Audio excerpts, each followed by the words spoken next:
I've been here 3 years, I ain't never talked before a game. But ever since yesterday, my heart been pumping. My heart been pumping, my body been getting hot.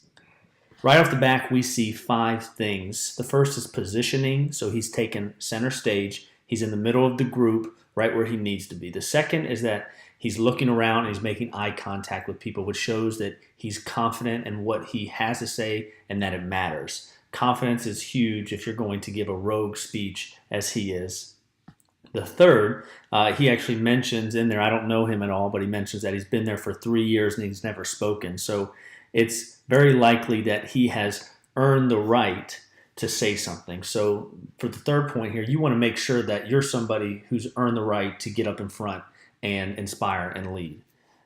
The fourth is, I mentioned the fact that this is rogue. So it looks like an unscripted rogue speech, which is one of the hardest to pull off, but has the highest payoff.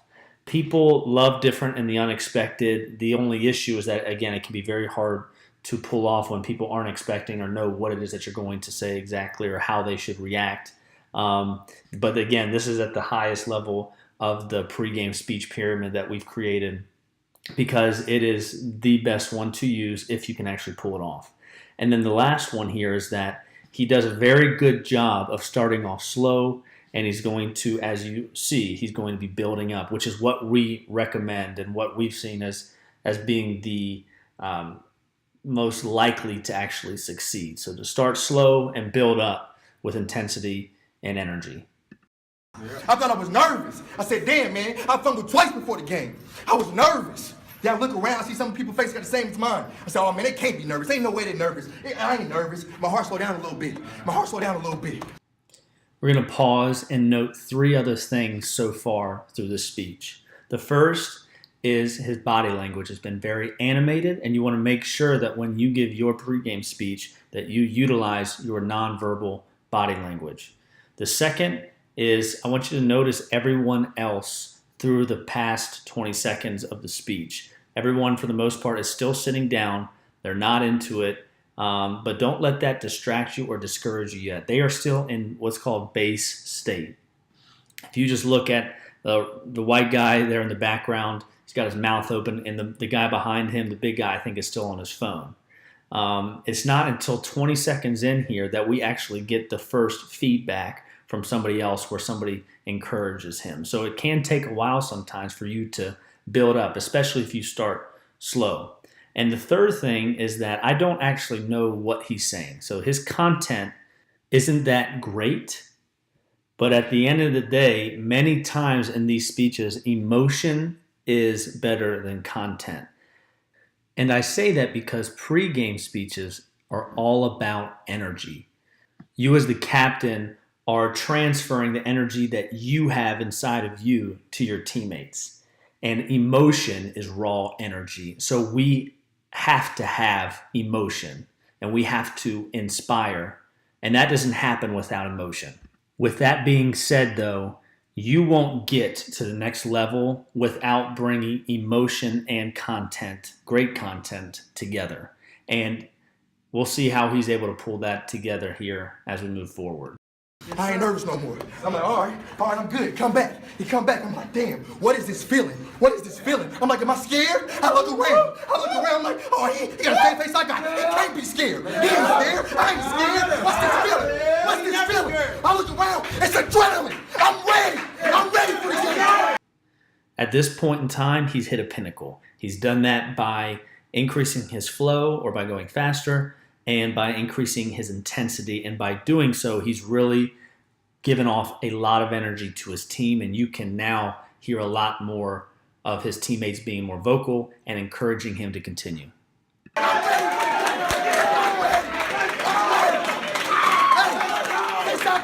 It's the quietest it's ever been before a game. Yeah. I'm like, damn, man, we ain't ready. But I'm quiet too. We ready. Because I'm ready.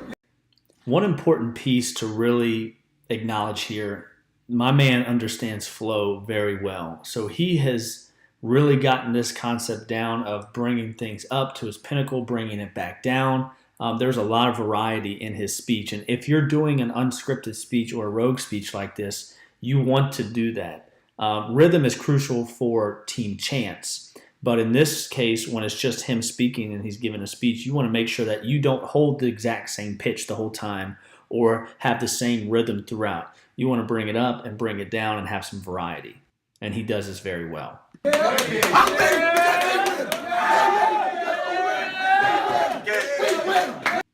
You notice here that he has brought the energy back up, but one of the really good tactics that he uses here is he starts to engage individuals, and this can be a very powerful tactic, and you can see how it got the one player there at the end from sitting down to standing up, the one person that he actually engaged individually and got in his face. The rest of the speech, that individual will actually be standing up and becomes a very vocal aspect and part of this speech. It's one game that happens once a day somewhere around the world where it's the game. It's the game that nobody but you think you can win. This is a key part in the speech, and he goes a little bit off the railings here, so he missed the boat a little bit. I don't really know what he means, and he doesn't communicate it very well, but it doesn't really matter.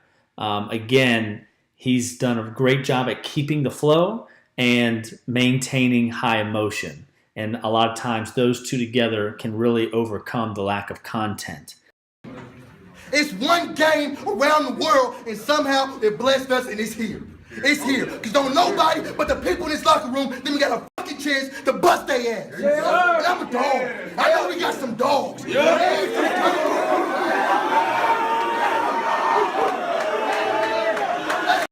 This is what happens when content meets emotion, and when both are high, you can really pull them in, and that's what he's been able to do. It's obvious now that he's got buy-in and full engagement from most of the team, and he does a great job. And this is a pivotal moment within a speech because it can really go either way. When you start getting individuals to buy in and your end state is starting to be met, where they're starting to be instilled with energy, it can be really difficult to maintain your level of presence and to continue to communicate in a way that connects because emotions are just running so high, it's just difficult to focus. So let's see how he does as he moves forward. I'm not gonna let them come in my house, eat my food, and my TV. What we just witnessed is exactly what it feels like when we've been listening to a song for over a minute and it's just been building and building and building, and finally we've been waiting to hear the drop and the beat drops and everybody loves it. That's what we just witnessed here with the pregame speech. He dropped the hammer. It was a perfect time. It was a great quote that he used, and the team is all in now. You can just feel the energy, and he's got them 100% in. That's what I'm talking about. He does a really good job here of not trying to yell over everybody else, but he allows them to be vocal, have the excitement, and after 2 or 3 seconds, he tries to command the attention back on him again. So he does a good job of garnering the attention back. Many times, individuals that are in this position will try to command the attention back to them, and they're either not ready or somebody else will try to pipe in and say a couple things, and it just ruins it. It kills the whole thing. So this is actually a very pivotal moment within the pregame speech when everybody gets extremely excited.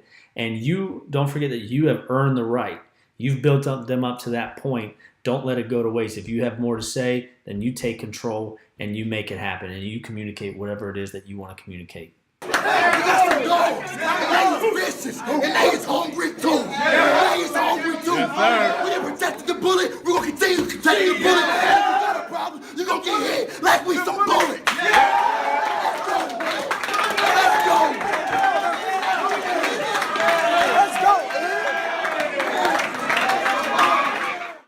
Overall, my man killed it. It is really tough to think clearly when your emotions are running that high, and I know that from personal experience doing pregame speeches for a couple years in college as well.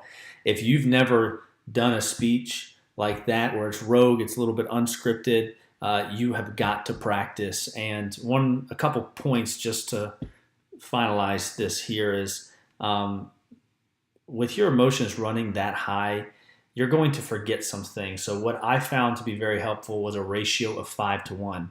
If I memorize 5 things, I'll actually get out one thing that I actually want to communicate. I mean, when things are moving and flowing, you have to maintain that rhythm.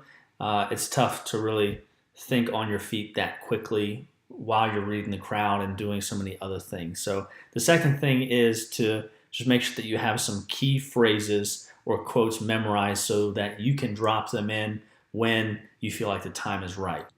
If you like any of this information or want to know more, click on the link below. You should be able to download our ebook for pregame speeches that has a lot more information. You can also check us out at captainscoach.com.